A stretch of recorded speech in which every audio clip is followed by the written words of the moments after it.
हरीश एक साधारण सब्जी वाला था, जिसका जीवन उसकी छोटी सी दुनिया के इर्द गिर्द घूमता था। उसकी पत्नी सुधा, बेटी मीना और धूल भरे बाजार के कोने में लगी उसकी सब्जी की रेहड़ी। हर सुबह का सूरज उसके लिए एक नई चुनौती लेकर आता था। वह मंडी से ताज़ी सब्जियां लाता और दिन भर उन्हें बेचकर जो कुछ कमाता, उसी से उसके परिवार की छोटी छोटी ज़रूरतें पूरी होती थीं। उसकी आमदनी मामूली थी, लेकिन उसका दिल अपनी हैसियत से कहीं ज्यादा बड़ा था। उसकी सारी दुनिया और सबसे बड़ी खुशी उसकी 7 साल की बेटी मीना की खिलखिलाती मुस्कान में बसती थी।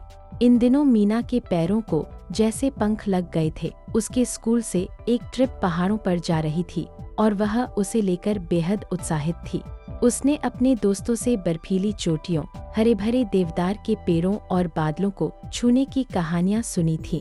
अब वह खुद उन नज़ारों को अपनी आंखों में बसा लेना चाहती थी, लेकिन इस सपने की कीमत थी 5,000 रुपये, जो हरीश के लिए एक पहाड़ जैसी रकम थी। उसने अपनी सारी जमा पूंजी और गुल्लक के आखिरी सिक्के तक गिन डाले, लेकिन वह 2,000 से ज्यादा नहीं जुटा सका। जब भी मीना ट्रिप की बात करती, हरीश की नजरें झुक जाती। अपनी बेटी की आंखों में उम्मीद को टूटते देखना उसे अपनी गरीबी से भी ज्यादा लाचार बना रहा था। एक शाम जब सूरज ढल रहा था और बाजार की भीड़ छंट चुकी थी, हरीश अपना सामान समेट रहा था। उसकी नजर एक फटे हुए बोरे के नीचे दबी एक चीज पर गई। वह एक मोटा चमड़े का बटुआ था, जो धूल में लगभग छिप चुका था। उसने चौकन्नी नजरों से इधर-उधर देखा। दूर दूर तक कोई नहीं था, बस हवा की साए साए की आवाज थी। उसका दिल जोरों से धड़कने लगा। कांपते हाथों से उसने बटुआ उठाया और उसे खोला। अंदर करीने से लगी नोटों की कई गड्डियां थीं। उसने जल्दी जल्दी घबराते हुए गिना पूरे 15,000 रुपये। साथ में एक पहचान पत्र भी था, जिस पर किसी बुजुर्ग व्यक्ति की तस्वीर और पता लिखा था। एक पल के लिए उसकी आंखों के सामने मीना का हंसता हुआ चेहरा घूम गया। यह पैसा उसकी सारी मुश्किलें एक झटके में हल कर सकता था। मीना ट्रिप पर जा सकती थी, घर का कुछ उधार चुक सकता था और कई दिनों के लिए चूल्हे की चिंता भी मिट जाती।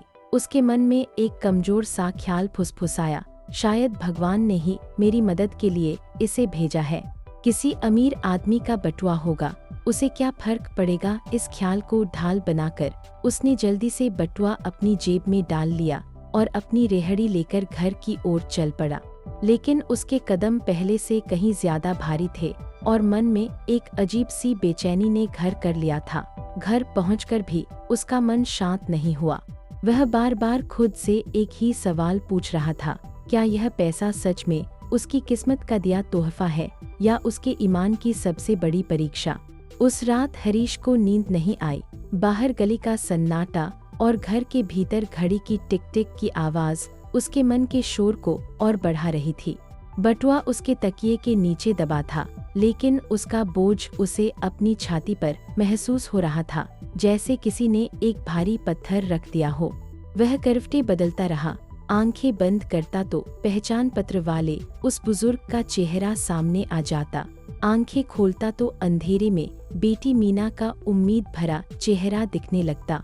हर आहट पर उसका दिल धड़क उठता, मानो कोई उसे पकड़ने आ गया हो। यह पैसों की गर्मी नहीं, ज़मीर की बेचैनी थी जो उसे सोने नहीं दे रही थी।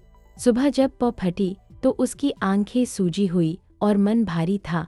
उसने हिम्मत जुटाकर अपनी पत्नी सुधा को सब कुछ सच बता दिया। सुधा ने जब बटुए में रखे नोट देखे तो उसकी आंखें आश्चर्य से फैल गईं। फिर उनमें एक उम्मीद की चमक तैर गई। उसने हरीश का हाथ पकड़ते हुए कहा, यह तो भगवान ने हमारी मदद के लिए भेजा है। अब हमारी मीना पहाड़ों की सैर पर जा सकेगी। आप इतनी चिंता क्यों करते हैं? जिसका भी यह बटुआ है, जरूर कोई अमीर आदमी होगा। उसके लिए 15,000 रुपये कोई बड़ी बात नहीं, पर हमारे लिए तो यह पूरी दुनिया है। सुधा की बातें तर्कसंगत थीं और हरीश के मन के उस कोने को राहत दे रही थीं जो अपनी गरीबी और लाचारी से थक चुका था। लेकिन यह राहत क्षणिक थी। दोपहर में जब वह अपनी रेहड़ी पर बैठा ग्राहकों का इंतजार कर रहा था, तो उसका मन वहां था ही नहीं। उसका ध्यान शून्य में टिका था। एक औरत ने आकर टमाटर का भाव पूछा। तो वह चुपचाप उसे देखता रहा, जैसे उसने कुछ सुना ही न हो। उसके दिमाग में बस एक ही ख्याल घूम रहा था, अगर वह आदमी अमीर न हुआ तो क्या पता यह पैसे उसने किसी की बीमारी के इलाज के लिए रखे हों या किसी बच्चे की स्कूल की फीस भरनी हो। यह सोच एक कांटे की तरह उसके कलेजे में चुभ गई। उसे लगा जैसे उसकी अपनी ही नजरें उसे चोर कह रही हैं। उसका ज़मीर उसे बुरी तरह कचोट रहा था। शाम को जब वह थकाहारा घर लौटा तो उसने मीना को अपनी सहेली से बातें करते सुना। उसकी सहेली कह रही थी, मेरे पापा कहते हैं ईमानदारी से बड़ी कोई दौलत नहीं होती। यह सुनकर मीना ने बड़े गर्व से छाती फुलाकर जवाब दिया, मेरे पापा भी दुनिया के सबसे ईमानदार इंसान हैं। ये मासूम शब्द हरीश के कानों में किसी हथौड़े की तरह लगे। उसने अपनी बेटी की आंखों में झांका, जहां उसके लिए अटूट विश्वास और सम्मान का सागर लहरा रहा था। उसे लगा कि यह विश्वास उन 15,000 रुपयों से कहीं ज्यादा कीमती, कहीं ज्यादा अनमोल है। क्या वह कागज के कुछ टुकड़ों के लिए अपनी बेटी की नजरों में बसे इस विश्वास को तोड़ देगा? एक झटके में जैसे उसके मन का सारा कोहरा छंट गया। उसे अपनी गलती का एहसास हो गया और उसने मन ही मन एक फैसला कर लिया। मीना के वे मासूम शब्द हरीश के कलेजे में तीर की तरह उतर गए। मेरे पापा भी दुनिया के सबसे ईमानदार इंसान हैं। उस एक पल में उसे अपनी बेटी की आंखों में चमकता विश्वास और अपने मन में उठता चोर दोनों एक साथ दिखाई दिए। वह भारी कदमों से उठा और बिना कुछ कहे घर की पुरानी तंग सीढ़ियां चढ़कर छत पर आ गया। रात की ठंडी हवा उसके पसीने से भीगे माथे से टकराई, लेकिन उसके भीतर विचारों की एक ऐसी आग जल रही थी जिसे यह हवा भी शांत नहीं कर पा रही थी। उसका मन बेचैन था, जैसे कोई नाव बिना पतवार के तूफानी समंदर में हिचकोले खा रही हो। उसने आंखें बंद कर ली और अंधेरे में उसे एक झुर्रियों वाला शांत और स्नेही चेहरा दिखाई दिया, उसके स्वर्गीय पिता का। उसे बचपन की एक धुंधली सी याद बिल्कुल साफ हो आई। घर में कई दिनों से चूल्हा ठीक से नहीं जला था और वे लोग आधे पेट सोने को मजबूर थे। एक दिन खेत में काम करते हुए उसके पिता को जमींदार का सोने का भारी कड़ा मिला था। उसकी चमक ने हरीश की बाल सुलभ आंखों को चकाचौंध कर दिया था, लेकिन उसके पिता की आंखों में एक पल के लिए भी लालच नहीं आया था। वे उसी धूल भरे हाथों से कड़ा उठाकर सीधे जमींदार की हवेली पहुंच गए थे।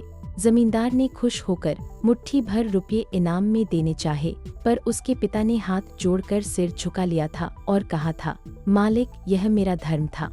किसी की खोई हुई चीज लौटाना इनाम का काम नहीं, ईमान का काम है। यह याद आते ही हरीश की आंखों से आंसुओं की गर्म धाराएं बह निकली। उसे अपनी भूल का एहसास हुआ।